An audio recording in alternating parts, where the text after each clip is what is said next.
जय भीम दोस्तों भारत के इतिहास में बहुत से नेता हुए। किसी ने आज़ादी की लड़ाई लड़ी तो किसी ने समाज सुधार की बात की, लेकिन एक ऐसा इंसान भी हुआ जिसने भारत की आत्मा पर लगी जातिवाद की जंजीरें तोड़ने का बीड़ा उठाया।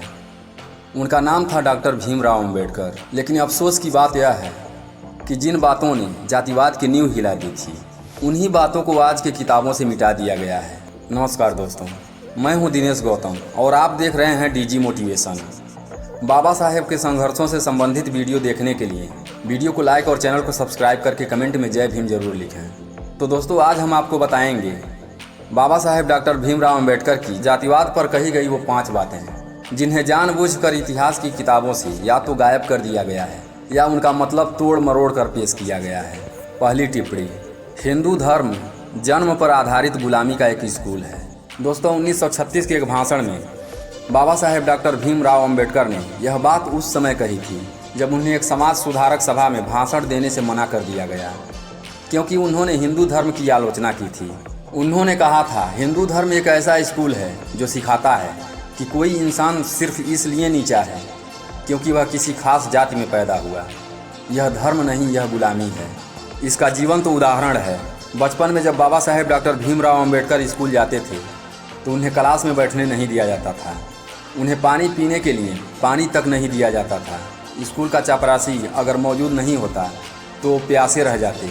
क्या यही धर्म है? क्या यही शिक्षा है? आज भी कई गाँवों में दलित बच्चों के साथ भेदभाव होता है। टिफिन साथ नहीं खाते, मंदिर में घुसने नहीं देते, शादी में अलग खाना परोसा जाता है। जो धर्म इंसान को इंसान न माने, क्या उसे धर्म कहा जा सकता है?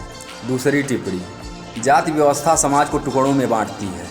बाबा साहेब डॉक्टर भीमराव अम्बेडकर ने कहा था, जब तक जातियां रहेंगी भारत एक राष्ट्र नहीं बन सकता। जातियां भारत को एक देश नहीं बनने देती, बल्कि ये टुकड़ों में बांट देती हैं।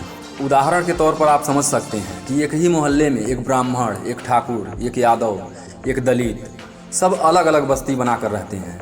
एक शादी होती है तो उसमें सबसे पहले जाति पूछी जाती है। एक इंसान डॉक्टर बन जाए फिर भी कहा जाता है ये तो उस जाति का है। राजनीति में जाति का कार्ड आज भी सबसे बड़ा हथियार है। नेताओं के भाषण में विकास कम, जाति ज़्यादा होती है। जिस दिन जाति को वोट बैंक नहीं, इंसान को इंसान समझा जाएगा, तभी सच्चा भारत बनेगा। चौथी टिप्पणी, मैं हिंदू के रूप में पैदा हुआ लेकिन हिंदू के रूप में मरूंगा नहीं। सन 1935 में यह उनका ऐतिहासिक वाक्य था। 1956 में उन्होंने बौद्ध धर्म अपनाया और लाखों अनुयायियों को भी धर्म परिवर्तन कराया। उन्होंने कहा, मैं ऐसे धर्म को क्यों मानूं जो मुझे नीच कहे। मैं उस धर्म को अपनाऊंगा जो मुझे बराबरी दे, सम्मान दे। 14 अक्टूबर 1956 नागपुर में 5 लाख लोग एक साथ बौद्ध बने और एक इतिहास लिखा गया। धर्मांतरण नहीं, आत्मसम्मान आंदोलन।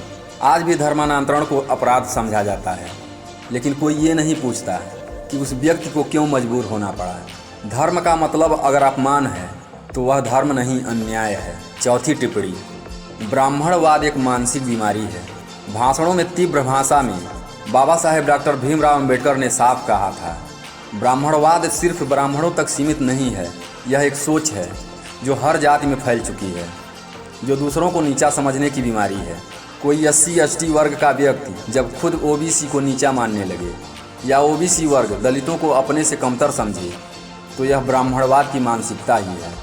सोशल मीडिया पर जाति वाले कमेंट्स, इंटरकास्ट शादी में हंगामा, आरक्षण पर नफरत, ये सब उसी सोच का हिस्सा है। जब तक ब्राह्मणवाद की सोच नहीं बदलेगी तब तक जातियां बदल कर भी भेदभाव नहीं जाएगा। पांचवा टिप्पणी, जो इंसान अपना सम्मान मांगता है वो गुंडा नहीं होता, वो क्रांतिकारी होता है। अक्सर बाबा साहेब डॉक्टर भीमराव अम्बेडकर पर आरोप लगाया गया कि वे समाज को तोड़ रहे हैं। जवाब में उन्होंने कहा, अगर सम्मान मांगना अपराध है तो मैं सबसे बड़ा अपराधी हूँ। उनके अनुयायियों को गुंडा, अराजक कहा गया, जबकि वो सिर्फ बराबरी और इंसानियत की बात कर रहे थे। आज कोई छात्र संगठन अगर आरक्षण या जातिवादी हिंसा के खिलाफ आवाज़ उठाता है तो उस पर देशद्रोह का आरोप लग जाता है। क्रांति वो होती है जो व्यवस्था की नींव हिला दे, और बाबा साहेब डॉक्टर भीमराव अम्बेडकर ने यही किया। बाबा साहेब डॉक्टर भीमराव अम्बेडकर ने हमें संविधान दिया, लेकिन उससे भी बड़ी चीज़ दी, सोचने की आज़ादी। आज ज़रूरत है उनकी बातों को दोहराने की जो हमें इंसान बनाना सिखाती है।